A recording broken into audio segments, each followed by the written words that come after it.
Hey everyone, welcome back to the channel. Today we've got a fresh update on the Universal project thanks to a new article from the Financial Times. If you've been following along, you know this project has been in the works for a while and now we have some interesting new details to share. Let's start with the big news.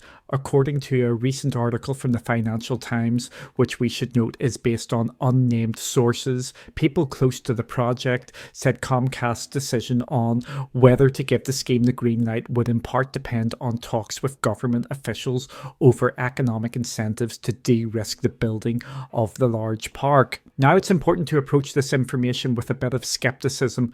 While these sources are often well informed, the details are not always set in stone, and there can be strategic reasons behind these kinds of leaks. It's possible that some of this information is being shared to influence ongoing negotiations or to test the waters publicly.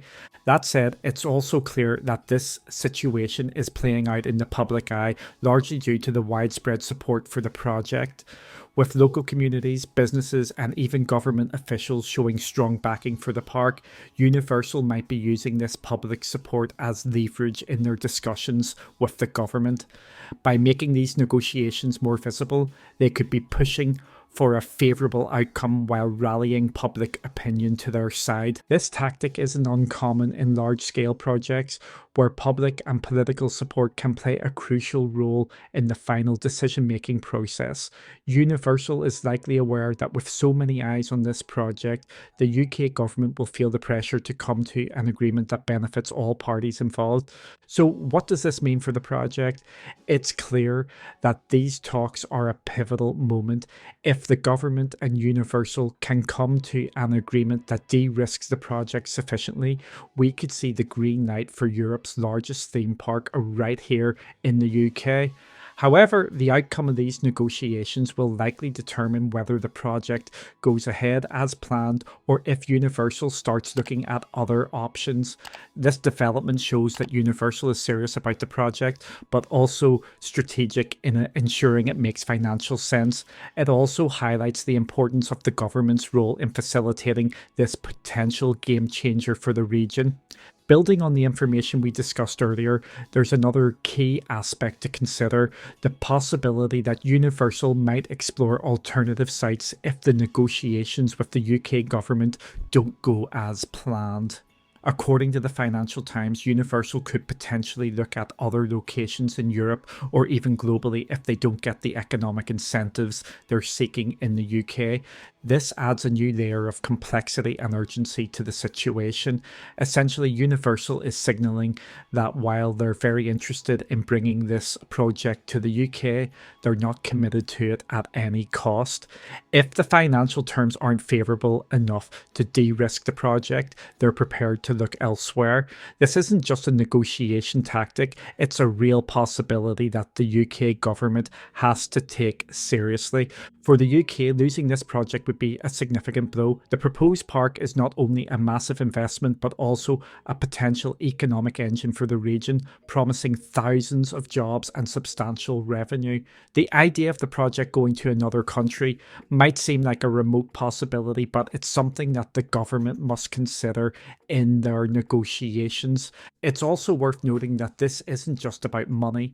Infrastructure, planning permissions, and long-term operational support are all part of what Universal is likely negotiating. They need a comprehensive package that ensures the project is sustainable and profitable in the long run.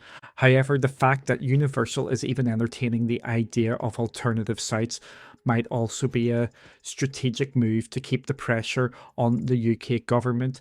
By making it clear that other options are on the table, they're likely hoping to push the UK to offer a more competitive deal.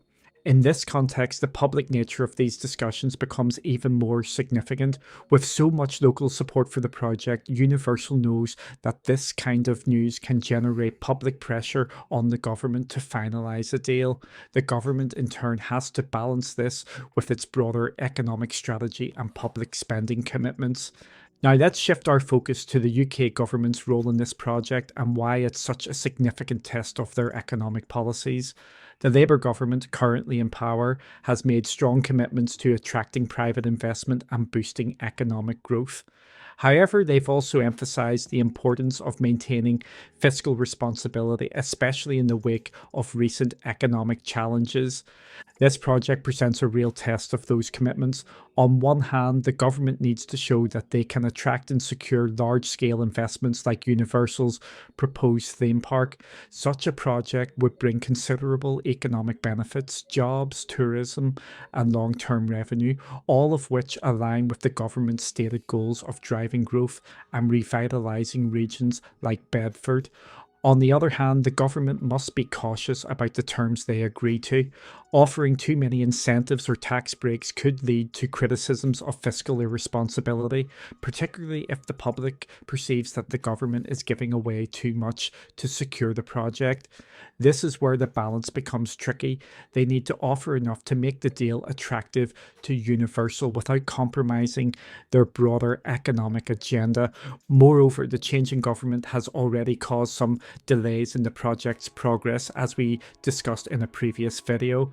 This new administration is under pressure to prove that they can deliver on their promises, and this project is a high profile opportunity to do just that. But it's also a situation where they can't afford to get it wrong. The public nature of these negotiations, amplified by the support for the project, means that the government's handling of this situation is under close scrutiny. Any misstep could have political repercussions, especially if the project ends up moving to another country. As we move further into the negotiations, it's clear that both Universal and the government are working hard to reach an agreement. The most recent updates reaffirm that a decision is expected by the end of this year, a timeline they've consistently aimed for throughout the process. However, based on how these kinds of large-scale projects often unfold, we think it's still possible that the final decision could be delayed into early 2025. The complexity of the negotiations, which involve not just economic incentives but also critical infrastructure commitments and planning permissions, could naturally push the timeline further than initially expected. While the official stance remains focused on a 2024 decision, it's important to consider that these discussions are intricate and require careful consideration from both sides. A few more months might be necessary to ensure that all the details are ironed out and that the project is set up for long-term success. In the coming months, we'll be watching closely for any significant announcements or shifts in the timeline, whether the decision comes by the end of the year or early next. What's clear is that both Universal and the government are committed to finding a path forward that works for everyone involved.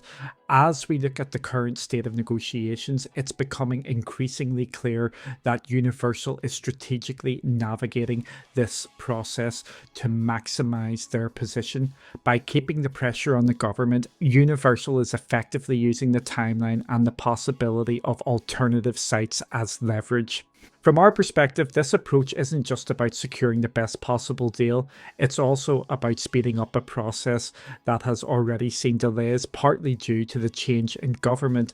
Universal knows that the public and political support for the project is strong, and they seem to be leveraging that to keep the negotiations moving forward. What's interesting here is how Universal is managing public perception by allowing details of the negotiations to surface. They're likely trying to galvanize public and local government support, creating a situation where the national government feels additional pressure to deliver.